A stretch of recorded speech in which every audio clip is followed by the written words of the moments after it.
débrief de la journée du jeudi 17 août 2023. Hier au niveau du SP500 on a encore corrigé. Pas de signe de retournement pour le moment sur le SP500. On arrive par contre sur une zone de support, la zone historique ici. Donc voilà, c'est pas le point, la ligne verte précise, mais voilà, c'est une zone ici sur laquelle on est susceptible de rebondir. Pour le Nasdaq, pareil, pas de signe de retournement pour le moment. Les zones de rebond sont beaucoup plus bas. Après, on peut rebondir bien plus haut aussi. Donc on va voir comment ça évolue. On va surtout surveiller le SP500 qui pour moi est le plus clair. Donc voilà, voir dans les prochains jours comment ça évolue, si on peut commencer à espérer un rebond ou avoir une chute continuée.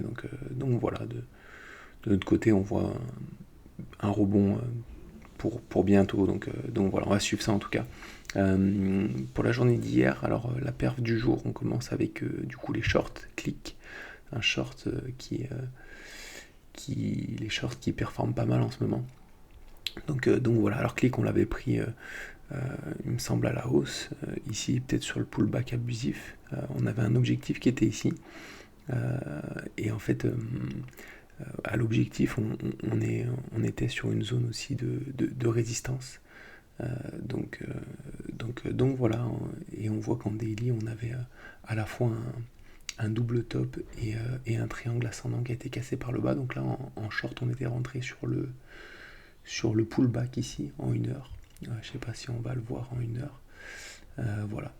Donc là il y avait eu un pullback, on avait mis un ordre ici, on avait été bien déclenché ici. Donc on aime bien quand il y a des déclenchements comme ça qui nous permettent de sécuriser directement. Et voilà, ça suit son cours, on est quasiment au R2, on l'a sécurisé, on a même monté un peu notre stop loss, descendu plutôt notre stop loss, comme c'est un short. Donc voilà, ça suit son cours du côté de clic. Pour le flop d'hier, donc Autodesk, on en a parlé, du coup dans la vidéo d'hier matin, parce qu'on avait fait une séance qui avait été pas catastrophique, mais pas très bonne, et du coup hier on a refait la même séance qui nous a sorti. Donc on voit qu'on est dans un triangle et qu'on est revenu du coup tester le bas du triangle. Là. On avait pris position sur le rebond ici, donc on va quand même suivre la réaction en bas du triangle. Là on avait pris position ici, ouais. Voilà, on avait été déclenché ici. Malheureusement on n'avait pas rejoint le haut du triangle symétrique. On est tout de suite revenu retester le bas du triangle. Donc on va voir si on trouve un retournement ici. Donc on va surveiller ça pour un éventuel rebond. Voilà. Mais en tout cas, du coup, on est sorti de cette position en longue hier, du coup.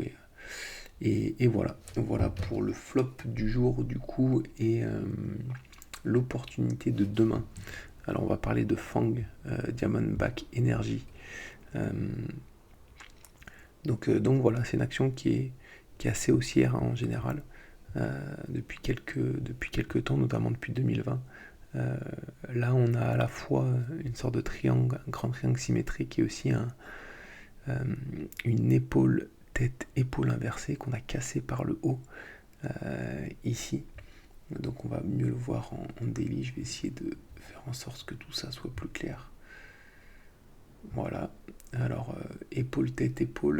Là, on avait un double bottom. On était sorti en positif ici. Voilà. Là, on a cassé par le haut du coup la ligne de coup de cette épaule légèrement ici. Et là, on vient faire un pullback et on voit qu'en 1 heure, on a un retournement.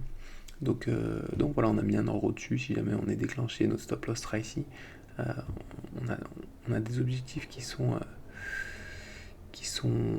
intéressants, je pense, sur ça. Alors je ne les ai pas tracés, je vais le tracer direct en direct du coup. On va essayer de tracer ça au mieux. Hop là.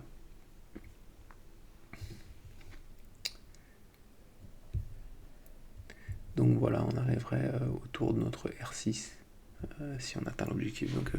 Donc c'est intéressant à prendre. On va voir comment ça évolue. Si le SP500 et Nasdaq nous fait un rebond, je pense on va essayer de prendre le spot et de le sécuriser rapidement. Donc voilà pour l'opportunité du jour. Le short du jour, alors il y a pas mal d'opportunités en short aussi en ce moment, hein. Bien sûr, le marché saigne un petit peu, donc c'est normal. C'est Zoom vidéo, alors on avait tenté de le prendre en longue, on l'avait pris même en longue récemment, ici. Est-ce qu'on avait eu le temps de... Non, ça nous avait fait un trade perdant du coup sur Zoom. Et du coup, ouais, parce qu'on avait le triangle ascendant ici. Vous voyez, triangle ascendant qu'on avait cassé par le haut, on était rentré en position sur le pullback. Et malheureusement, on n'avait pas eu le temps de sécuriser, donc on s'était fait sortir. Et là, du coup, on a pu tracer une sorte de canal ascendant qu'on a cassé par le bas. Et là, on a fait un pullback.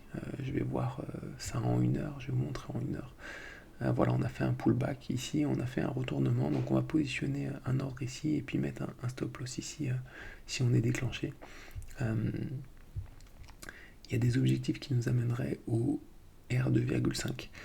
Donc voilà, donc Zoom, ça fait depuis le Covid, hein,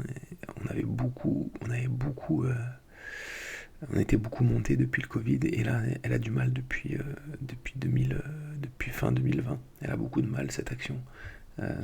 Donc voilà, là on avait susceptiblement un rebond, mais on voit qu'on a du mal à sortir à faire un rebond franc en tout cas. Donc voilà, je pense que ça peut encore bricoler et casser par le bas. Donc voilà, les objectifs sont intéressants. Donc on va suivre ça dans les prochains jours. Voilà, si le Nasdaq et le SP500 sont amenés à corriger encore un petit peu et à rejoindre leur zone de support, on peut être déclenché rapidement et sécurisé rapidement sur les shorts. Donc voilà, les shorts notamment comme Zoom qui sont sur une tendance plutôt baissière. On va suivre ça donc dans les prochains jours et puis nous, du coup, on se retrouve demain matin pour le débrief de la séance de aujourd'hui. Voilà, bonne journée.